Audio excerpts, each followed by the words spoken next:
Je vais te poser une question aujourd'hui. Est-ce que tu es fier de faire le nettoyage? Est-ce que tu es content de travailler dans une entreprise de nettoyage? Est-ce que tu es content de porter le flambeau d'une entreprise de nettoyage?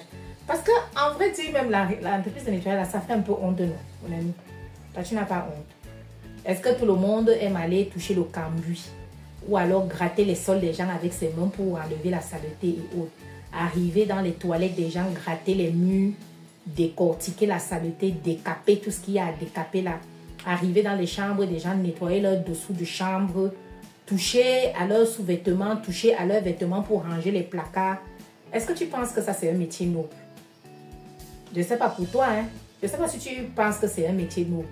Aujourd'hui, je vais t'apprendre à rendre ce métier noble en enlevant la honte que ce genre de métier apporte. Suis-moi jusqu'à la fin.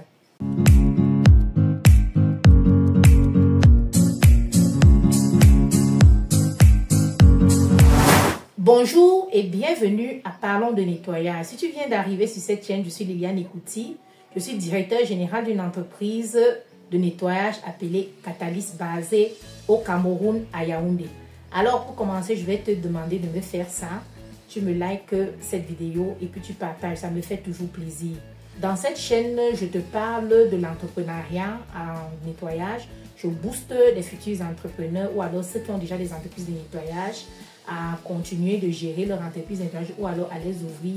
Je te balade dans l'intimité de mes clients pour te montrer comment est-ce qu'on travaille. Donc, si tu es à la diaspora et que tu as un besoin de nettoyage, n'hésite pas à nous contacter. Tous nos contacts sont dans la description de la vidéo. N'hésite vraiment pas. Nous sommes des professionnels et ça, tu peux le vérifier. Tu peux le vérifier et puis tu vas en parler également. Dans cette vidéo, aujourd'hui, je vais te parler de la honte. Parce que beaucoup de gens ont honte lorsqu'ils parlent de nettoyage. Beaucoup de gens n'ont pas de facilité à dire que moi, je fais dans le nettoyage. Quand quelqu'un, tu vas lui demander quoi tu fais, il va te dire, je fais dans le nettoyage. Je fais dans le nettoyage. Il te dit ça doucement pour que le voisin là n'entende pas. Est-ce une honte? Les gens ont honte. Les gens ont honte de parler de nettoyage. Est-ce que tu comprends un peu? Parce que c'est un métier qui fait honte. C'est un métier qui salit. C'est un métier où tu ramasses le n'importe quoi des gens. Et tu vois, dès que tu te mets à ramasser le n'importe quoi des gens là, les gens pensent que tu es en dessous d'eux. Ils peuvent te piétiner. Ils peuvent te parler n'importe comment. En fait, tu ne vaux rien. En fait, tu es une serpillère comme celle que tu utilises pour faire le nettoyage. Est-ce que tu comprends? Mais c'est à toi de savoir valoriser ton métier, mon ami, parce qu'il n'y a pas de sot métier. Parce que sans le nettoyage, que serait le monde? Sans le nettoyage, en vérité, comment les gens vivraient dans leur environnement? Est-ce que toi, tu peux rester chez toi sans nettoyer le chez toi? Tu peux rester dans un bureau sans qu'on vienne nettoyer ton sol, nettoyer tes toilettes et autres? C'est impossible. C'est le cœur même de la vie, la propreté. Parce que c'est même par là également que passe notre sang. Je vais te raconter une petite histoire pour t'aider à comprendre que l'entreprise de nettoyage ou alors le nettoyage, toi en tant qu'agent d'entretien, n'est pas une honte. Ce n'est pas un sous-métier.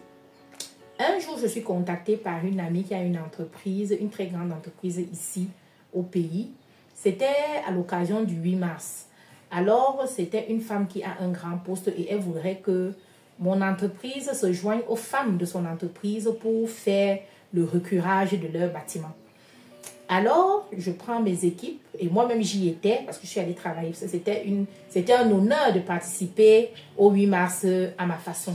La journée internationale de la femme, j'espère que tu sais de quoi je parle. Alors, je prends mon entreprise, je prends quelques femmes de mon entreprise, des femmes, hein, des femmes de l'entreprise et moi également. Nous sommes 3 personnes. Nous allons donc dans cette société. Et puis, mon amie là nous fait le point de ce qu'elle attend de nous. Et puis, nous nous joignons à l'équipe des dames de là-bas et nous commençons à travailler. Sauf que comme nous étions en tenue, parce qu'il faut toujours le branding. Il faut toujours que tu brandes, hein, il faut toujours que tu te présentes sur ton meilleur jour. Quand tu vas travailler, il faut que tu montres que tu es un professionnel. Nous n'allions pas quand même nous fondre dans la masse des femmes là. Donc, on avait nos chasubles, on avait nos tenues de travail. Donc, nous étions des identités remarquables. Et au fil de l'eau, nous étions en train de travailler. Comme c'est notre métier, donc nous allions un peu plus rapidement que les dames. On s'était divisé le travail et nous allions un peu plus rapidement que les dames. À un certain moment, il y avait des hommes dans ce bâtiment. Il y a un homme qui s'est rapproché d'une de mes filles et il lui a dit bonjour. il est venu me dire bonjour. Et puis, il est redescendu comme la jeune fille, elle était un peu plus jeune que moi. Donc, j'ai compris que c'est pour ça qu'il ne venait pas le faire à mon niveau. Il allait plutôt le faire à cette jeune fille. Et il s'est mis à se moquer de cette fille. Écoute-moi, ça, tu es là pour racler les bureaux des gens, c'est tout ce que tu as trouvé à faire dans ta vie. Ton père ne t'a pas payé l'école, pourquoi? En fait, il s'est mis à proférer des mots un peu, ça dit, agaçants et vraiment dérangeants. Ça dit, il a chosifié mon employé. Alors, moi, je suis quelqu'un qui ne supporte pas du n'importe quoi. Et en fait, quand quelque chose se passe comme ça devant moi, je ne tarde pas, je ne vais pas réfléchir. Je ne vais pas passer par 4 chemins pour recadrer la personne.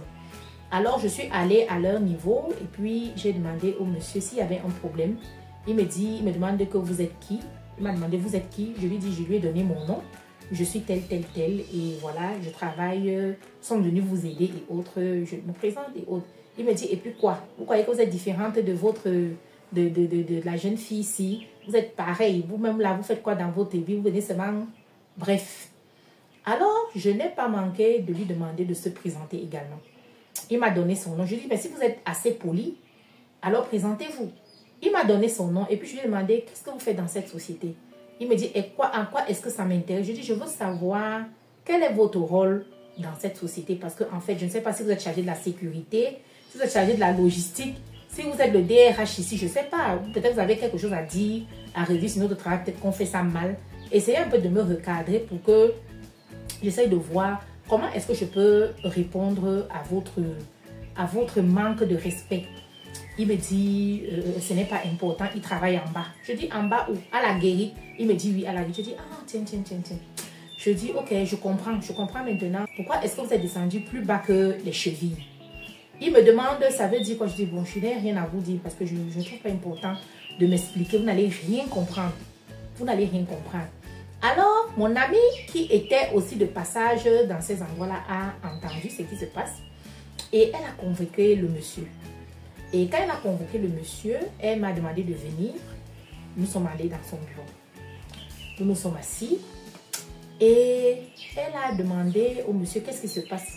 Le monsieur lui a dit rien, madame, il n'y a rien qui se passe. Elle lui a dit, mais j'ai suivi toute la conversation. J'ai suivi toute la conversation. Pourquoi est-ce que vous dérangez ces dames qui sont en train de faire noblement leur travail?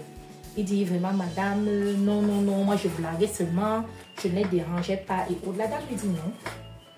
La dame lui dit donc, la dame que vous voyez là, qui est assise à côté de vous, c'est elle qui est la directrice générale de cette société. Mais comme vous, les Africains, vous ne comprenez rien à rien, est-ce que vous voyez comment une directrice générale vient travailler avec son personnel? Elle lave le sol, elle lave les murs, elle lave ceci, elle lave ceci. Vous n'êtes rien, monsieur. Cette dame, non seulement elle est directrice générale de cette société, mais en plus, elle est ceci, elle est cela. Elle a cité un peu toutes mes casquettes. Comme je vous dis, j'ai plusieurs casquettes. Je sais faire beaucoup de choses et j'ai beaucoup de formations, en fait, dans plusieurs domaines. Je ne vais pas m'étendre dessus sur cette vidéo. Elle lui a cité à peu près mes casquettes. Et j'ai vu comment le monsieur a commencé à entrer dans son siège. Parce qu'il s'est rendu compte que, mon Dieu, mais c'est à qui que je m'adressais comme ça, en fait, en parlant de moi. Et puis, j'ai demandé à mon ami là de faire appeler la jeune dame qui avait subi ces agressions et autres.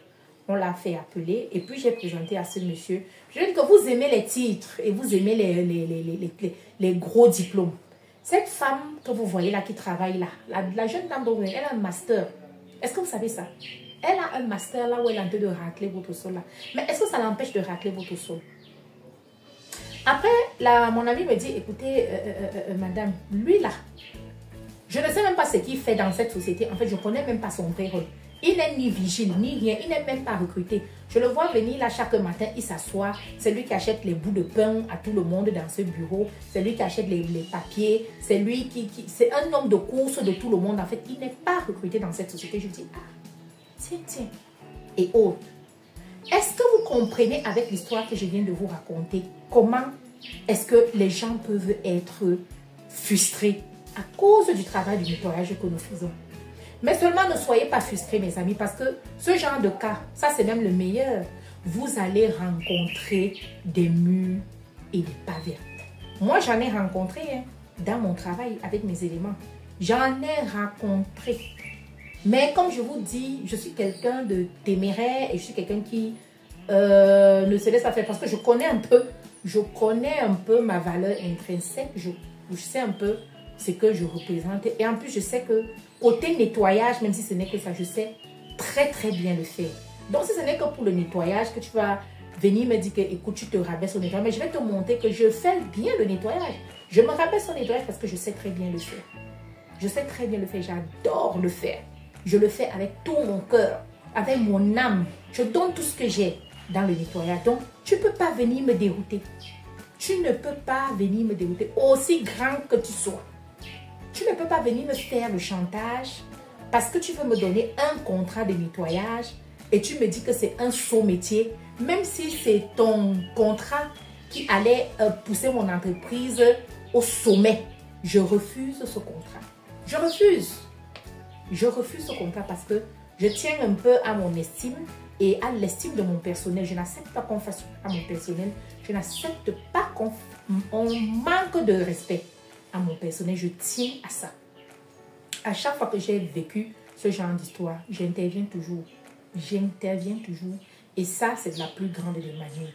Alors, mon ami, si tu as cette appréhension, si tu as ce problème, tu n'arrives pas à ouvrir ton entreprise d'intérieur parce que tu te dis que ça va se passer, tu auras ces problèmes. Ben, mon ami, tu l'auras. Tu les auras, ces problèmes. Tu auras des gens mal famés, des gens qui ont un manque d'éducation, des gens qui n'ont rien compris et qui ne valent rien, qui viendront te rappeler que c'est toi qui ne vaux rien parce que tu fais leur nettoyage.